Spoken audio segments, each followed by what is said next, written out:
the flow of water, and a bleed valve for bleeding the radiator.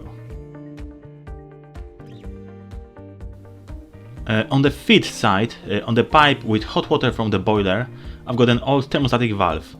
It's self-regulating and works by sensing the air temperature in the room and automatically adjusts the flow of hot water to the radiator. So basically, when the temperature in the room drops, then the valve opens and the hot water from the boiler flows through the radiator till the room reaches the desired temperature. Then the valve closes and opens again when the temperature drops. On the other side of the radiator, on the return pipe, we've got a lock shield valve. When you remove the plastic cap, you will see a spindle, and this is for adjusting the flow of water through the radiator. You can use an adjustable spanner, and by turning the spindle clockwise, you can reduce the flow of water or even close the valve completely. And by turning the spindle anti-clockwise, you increase the flow of water. On this picture you see a radiator with thermostatic valve on the left and a lock shield valve on the right. And that's how the water flows through the radiator. Hot water from the boiler goes into the radiator, warm it up and exit on the other side. Return to the boiler to heat up again. On this basic animation you see a central heating system and how it works. This is a closed loop combi boiler system that serves the hot water taps as well as 4 radiators on 2 floors. There's no water tanks on the loft or hot water cylinder. The main supply is fed directly to the boiler, from where we've got hot water and heating. This doesn't show how to fill the radiators, but how the hot water travels from the boiler to each radiator and return to the boiler. All the pipes to the radiator can get really hot, and the colors just indicate that the red pipes are fed from the boiler and the blue are returned to the boiler.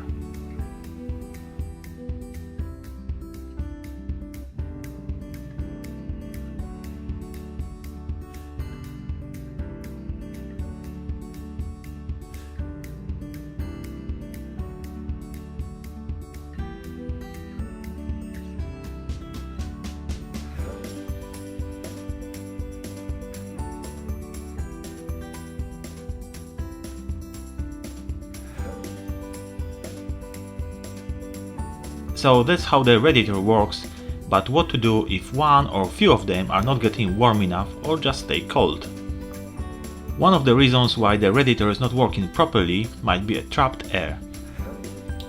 The symptoms are that the bottom part of the radiator is hot, but the top is cold. This is pretty easy to fix. First we need to locate the bleeding valve on the radiator. This should be on top of the radiator, usually on the side, or like in this one, on the inner side of the panel. Usually you need to use a radiator bleeding key or sometimes flat screwdriver.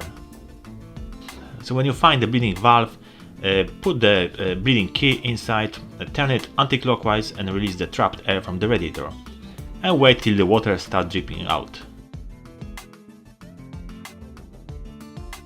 Then obviously close the valve and you might find out that the pressure on the boiler is down. Then obviously you need to top it up. This is also easy to do. First you need to find a filling loop. This is usually on the pipes under the boiler.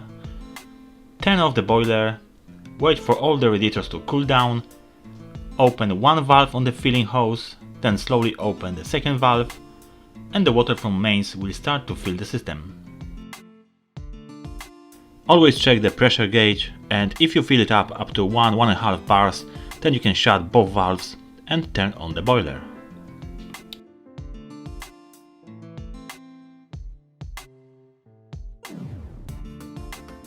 Another common problem with the radiators is the sludge inside the radiators.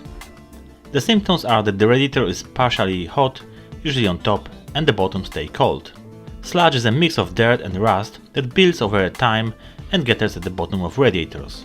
The radiators are still working, but you can notice some areas that are not warm enough or even completely cold. In the worst scenario, the sludge can block the feed completely and the radiator is cold all the time. If the sludge blocks just one radiator, so the easiest way is to remove the radiator and clean it in a garden with a garden hose. If you've got problems with few radiators in the house, so it might be a good idea to order a power flush from your local gas safe engineer. This might take a couple of hours, and he's gonna add some cleaning chemicals to the system that flush away all the debris and sludge from the radiators as well as the pipes.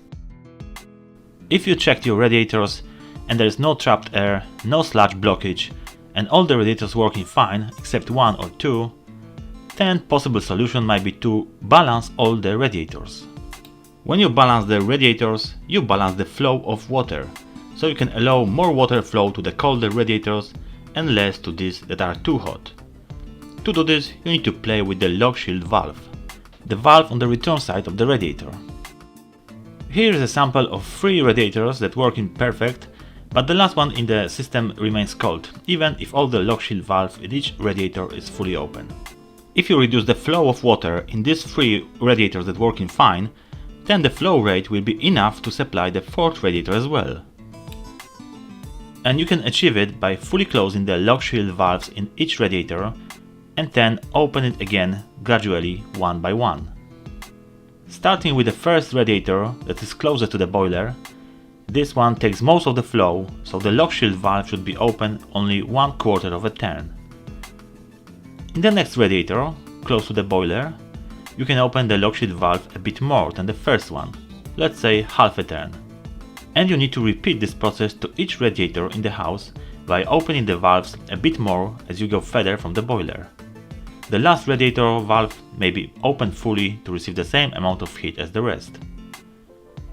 If you're not sure which radiator is first and which one the last, you can turn off the heating, open both thermostatic and lock shield valves in each radiator, wait for the radiators to cool down, turn the boiler back on and check which radiator warm up first and which one last. And that's it for today. I hope this video was helpful. If so, please subscribe to my channel for more, and thank you for watching.